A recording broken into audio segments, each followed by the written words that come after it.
Klub papan atas mulai tebar godaan, PSIS siap mati-matian pertahankan para pemain kuncinya.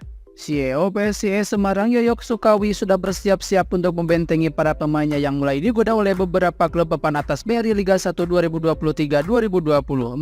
Yoyok Sukawi mengakui ada beberapa nama pemain PSIS Semarang yang saat ini tengah dibidik oleh klub lainnya. Beberapa yang disebut oleh Yoyok ialah Wahyu Prasetyo dan Alfiandra Dewangga.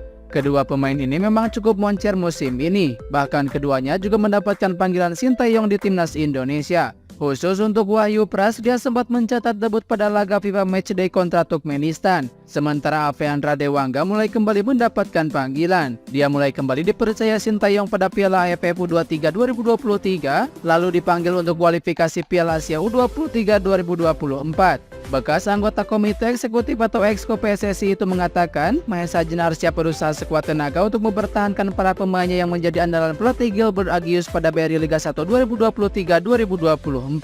Sebab menurut Yoyo, musim ini PSIS punya target yang ambisius. Mereka ingin merebut posisi 4 besar agar bisa menembus babak Championship Series yang mulai diperlakukan pada musim ini. Sejauh ini penampilan PSIS sudah impresif. Yang terbaru mereka mampu menyapu bersih 2 kemenangan beruntun di BRI Liga 1 2023-2024. Hasil ini memang sangat berpengaruh pada posisi skuad asuhan Gilbert Agius di klasemen sementara. Saat ini mereka berada di peringkat keempat dengan koleksi 24 poin dari 14 laga. Mahesa Jenar hanya terpaut selisih gol dari Persib Bandung yang berada tepat di atasnya. Mereka juga hanya berjarak 4 poin dari Borneo FC yang berada di puncak klasemen sementara.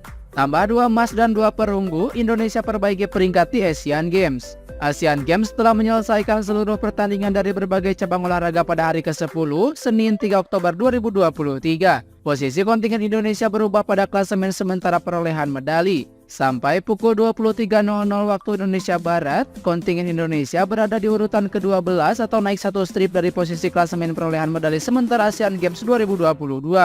Perubahan posisi terjadi karena Indonesia menambah perolehan medali emas. Pencapaian membanggakan itu dipersembahkan oleh Rahmat Erwin Abdullah dari cabang olahraga angkat besi nomor 73 kg putra. Selain itu, medali emas juga dipersembahkan oleh Desak Maderi Takusuma Dewi dari cabang olahraga panjat tebing. Selain itu, Indonesia juga menambah 2 medali perunggu. Pencapaian itu diraih 2 atlet panjat tebing yakni Fredrik Leonardo dan Rajia Salsabila. Saat ini Indonesia mengumpulkan 23 medali. Perinciannya adalah 6 medali emas, 3 perak, dan 13 perunggu. Tim Indonesia berpeluang menambah perolehan medali pada hari ke-11 Asian Games 2022, Rabu 4 Oktober 2023. Menarik untuk menantikan sumbangan medali dari para atlet kebanggaan bangsa. Sementara itu, tuan rumah Cina semakin tak tersentuh pada puncak klasemen sementara perolehan medali Asian Games 2022. Cina semakin mantap di puncak dengan koleksi 297 medali. Perinciannya adalah Cina meraih 161 emas, 90 perak, dan 46 perunggu. Sementara itu Jepang ada di posisi kedua dengan 33 emas, 47 perak, dan 50 perunggu. Adapun Korea Selatan melengkapi peringkat 3 besar klasemen sementara Asian Games 2022. Korea meraih 32 emas, 42 perak, dan 65 perunggu. MU takluk dari Galatasaray di Liga Champions, Andre Onana jadi bulan-bulanan. Manchester United atau MU kembali memberikan hasil memalukan bagi para penggemarnya di Old Trafford. The Red Devils takluk 2-3 dari Galatasaray pada matchday kedua grup Liga Champions 2023-2024, Rabu 4 Oktober 2023 dini hari waktu Indonesia Barat. Padahal MU berhasil meraih keunggulan lebih dulu lewat gol Rasmus Højlund pada menit ke-17 yang menanduk bola umpan dari Marcus Rashford. Namun Galatasaray memang tidak menyerah begitu saja, di mana Wilfried Zaha berhasil menyamakan kedudukan menjadi 1-1 pada menit ke-23. Rasmus Højlund kembali menjebol gawang Fernando Muslera pada menit ke-67. Gol tersebut membangkitkan asa pendukung MU untuk melihat timnya meraih kemenangan. Namun hanya berselang 4 menit, gawang Andre Onana kembali bobol setelah Kerem Aktürkoğlu lolos dari pengawalan dan mampu menyamakan kedudukan menjadi 2-2. Galatasaray sempat mendapatkan penalti pada menit ke-77 setelah umpan buruk Andre Onana direbut pemain Galatasaray Dries Mertens dan memaksa Casemiro melanggarnya di kotak penalti. Casemiro pun mendapatkan kartu merah.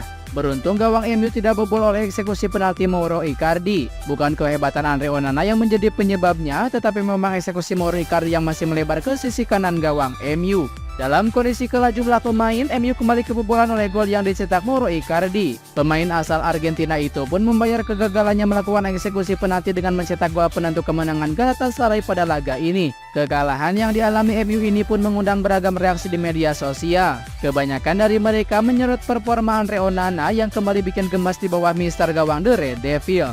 Prediksi Porto versus Barcelona 5 Oktober 2023. Porto akan menjamu Barcelona di matchday 2 grup H Liga Champions 2023-2024. Pertandingan Porto versus Barcelona di Estadio do Dragão ini akan kick off Kamis 5 Oktober 2023 jam 2 waktu Indonesia Barat, live di Champions TV 2 dan live streaming di video. Pada matchday pertama, Porto dan Barcelona sama-sama meraih kemenangan. Porto menang dalam laga tandangnya kontra Shakhtar Donetsk, sedangkan Barcelona menghabisi Royal Antwerp di kandang. Porto menang 3-1 atas Shakhtar. Galeno menjadi bintang dengan torehan 2 golnya, 1 gol lainnya disumbangkan oleh Mehdi Taremi. Di Spanyol, Barcelona menang telak 5-0 atas Antwerp.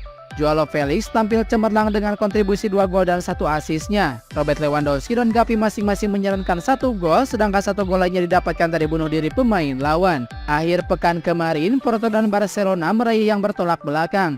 Di Liga Portugal, Porto kalah 0-1 dari tuan rumah Benfica. Sebaliknya Barcelona menang 1-0 saat menjamu Sevilla di La Liga.